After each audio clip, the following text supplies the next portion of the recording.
Hi, I'm Laura Flanders. You're watching Grit TV. Today, a very special story about a photographer and a group of women in the desert of Chile who for 40 years searched for the remains of their disappeared sons, husbands, brothers, and fathers. The story is compiled in a book, Flowers in the Desert, The Search for Chile's Disappeared, by my friend Paula, with whom I went to Chile in the late 1980s. The topic takes us back to 1973 and the US-backed coup that toppled the democratically elected presidency of Salvador Allende. What followed afterwards? Well, the disappearance of thousands, including 26 men in the small desert town of Calama in northern Chile. Let's start with you, Paula. How did you come to this story at the very beginning? Well, you and I had been 2 years prior, and on a personal note, I had left Chile and left you behind in Chile because my father became very ill and he consequently died after that. So I had always wanted to return to Chile. And I had received an assignment, it was in 1989 from Newsweek, to cover the first elections that had happened in Chile. Pinochet had been in power for 16 years. And he lost the election, much to his surprise. And Patricio Aylwin became president. So I was going down to Chile to cover the election. And the day before I went, I had received a phone call from you. And you told me about a film you had seen called Dance of Hope by filmmaker Deborah Schaefer. And in the film, there was a scene with the women of Calama. And they were walking through the desert in the evening. And it was the anniversary of the disappearance of their 26 men, and they were throwing flowers everywhere because they didn't know where their men were. They had been executed and disappeared. So I saw the image. I called Deborah Schaefer, and I went to Chile, and I finished my assignment for Newsweek, and I boarded the bus, and I traveled for 24 hours to Calama with a copy of the tape from Deborah Schaefer to give to the president of the Agrupación, of the women's group, Violetta, and I arrived at her house. And that really was the beginning, and that was on Christmas Day, 1989. And to you, Victoria, September 11th in the US calendar has one association. In your calendar, very different, the day of the coup. But take us back to just before that, to your town before the coup, after the election of Allende. What were your expectations? What was life like there where you lived? Calama es una ciudad pequeña en el desierto de Atacama, es un oasis. Sus habitantes son personas muy humildes en general. Además, Calama vive del mineral de Chuquicamata. No había nada en Calama que pudiera indicar que algún día iba a suceder algo tan trágico. Una vida pasible, una vida llena de esperanza, de mucha gente en poblaciones pobres con una gran esperanza en lo que era el gobierno de la Unidad Popular. What happened after the coup? When was the first you understood that something tragic was happening? Yo el 11 de septiembre lo viví en una forma como ignorante de lo que estaba pasando, porque ese día en un pueblo chico la televisión era retransmitida. No había escuchado radio, nada. Ese día nos devolvieron de Chuquicamata y empezó el toque de queda. En la noche, con mucho temor, yo me acosté con mis hijos en la cama matrimonial porque comenzaron los disparos. Y pensábamos que estaba muy cerca de la casa. Se sentían, era como que estaban ahí mismo y teníamos miedo de que entraran los militares y nos hicieran daño. Inmediatamente comenzaron las detenciones en Calama, los traslados a la comisaría de carabineros, la policía de Chile. And why were there arrests? What were the criteria for those arrests? Had there been resistance to the coup in Calama? Nunca se resistieron, nadie. Era gente muy tranquila.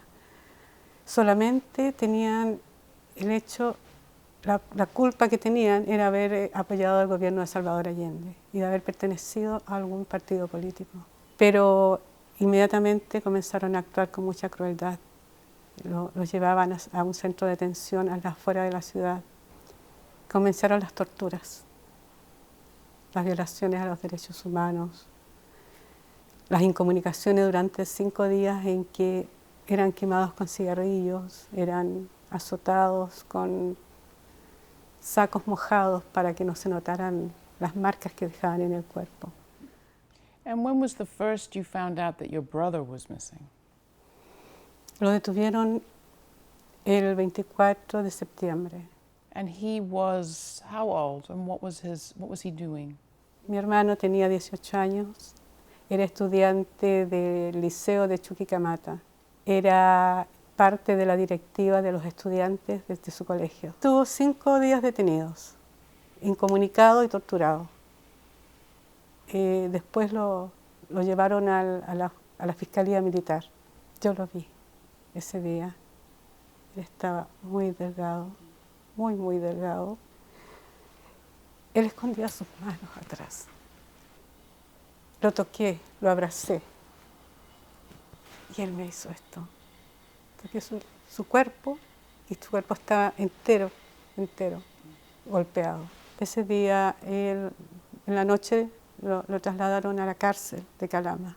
Ahí lo vimos varios días hasta el 19 de octubre. Paula, maybe you pick up the story here with what happened on the 19th in Calama. Who arrived there that day? The Caravan of Death arrived in Calama on that day, and they had already been in 4 other cities in Calama. They're a group of soldiers who were traveling in a military Puma helicopter under the orders of Pinochet. And I believe because Chile is a very vast country, and he really wanted to show that he held power throughout the entire country, particularly with the workers and people who worked in mines and were strong supporters of Allende. So the Puma military helicopter set off from Santiago. It went to the south, it stopped along the way, and the last stop was in Calama. And they held a military tribunal, but it already seemed that they had in mind, they had a plan for what they were going to do with these 26 men that were already arrested and held in prison. And they removed them, and they took them out into the desert, and they were shot by a firing squad. And the men were then loaded in a truck, and they were taken into the desert, and they were buried in a clandestine grave.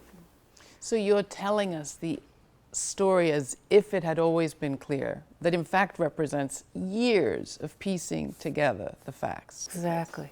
It's like piecing together, the bodies and piecing together truth and piecing together justice. It's all completely connected for their search. You arrived in Calama in 1989, inspired by the movie by Deborah Schaefer, Dance of Hope. What did you find there? I was drawn by some force, some soulfulness and need of myself based on an image, and that is really all I can share. It's like recording a dream in a way. And when I landed there, and it was really the women who made the decision for me. I didn't expect to arrive and be committed to working on a book for 24 years. I stayed because the women wanted me to stay. They wanted me there, and so I stayed for that reason primarily and continued to return. And, this book could have ended. This book could never have happened, or it could have ended years ago if the women had found out the truth and they had found, they would receive justice. But that didn't happen. So I committed to following the story for all the years that it would take for everything to be resolved so the women could live in peace, the women could have a body back, the women could have the truth. And that's the reason why it's, I've been going for 24 years because Vicky and the other women have been searching for 40. The search for justice is familiar to people around the world. To understand a 40-year search is hard for many of us. Can you explain how you kept going and what's been the biggest outcome of your 40-year campaign? Es mucho tiempo. Yo creo que es una necesidad muy grande yo creo que cualquier persona que sufre la tragedia que nosotros sufrimos no se conforma, y esto es como una cadena. Tú empiezas a buscar una vez y si no lo encuentras, sigues pensando que puede estar en otro lugar. Eso te mantiene viva, te mantiene con todo el dolor y así tú vas creando las instancias, siempre está llegando información. La mayoría de las veces, o sea, muchas de ellas fueron erróneas. There was finally a day where you did find the burial site. Can you describe that day and how did you find it? Yo recuerdo el día que llegué a la fosa, estaba todo removido y caminé en la tierra y de pronto me paro y miro y habían por todas partes pequeños trozos de huesos. Me quedé inmóvil porque tenía mucho miedo de pisarlos, de destruirlo más de lo que estaban. No entendía qué había pasado. Llegué a la orilla y me senté. La fosa era así más o menos alta y ahí estaban los huesos. Me senté allá arriba, mis pies colgando y lloré mucho. What do you want your book to accomplish? You know, this is a second edition of the book, and I published a different and similar version of it in the past. It was 12 years ago that I published it, and that book was published as a human rights document. It was published in Chile. There were specific reasons. It was after the dictatorship. I wanted to use a printing press in Chile. The women ended up using it as part of the evidence that was used in the cases against Pinochet, ultimately. So the book had a specific purpose.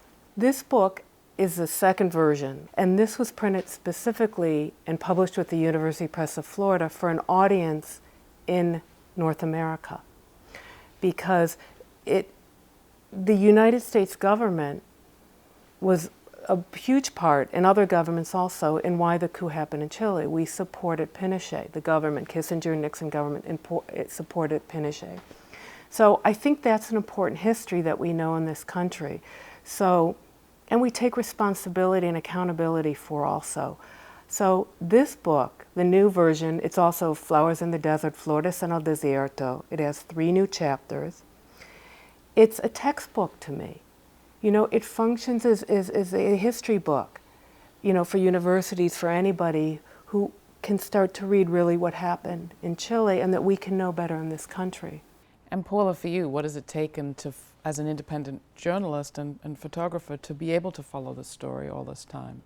You know, I mentioned a little bit earlier, it's because the story continues. It's like I'm personally, I can't leave a situation, I can't leave a story, I can't, until there is a resolution, or that the people that I'm documenting, you know, are ready for me to. It's a connection, it's a commitment, it doesn't stop. So this book is now published, and I'm not sure if there's a third book. I mean, you know, if there is, I hope it's a book that's filled with resolution and justice. Like Vicky talks about, you know, the hopefulness that justice will be served, there will be resolve, that, you know, there will be a kind of a peace. And I feel very similarly with my work.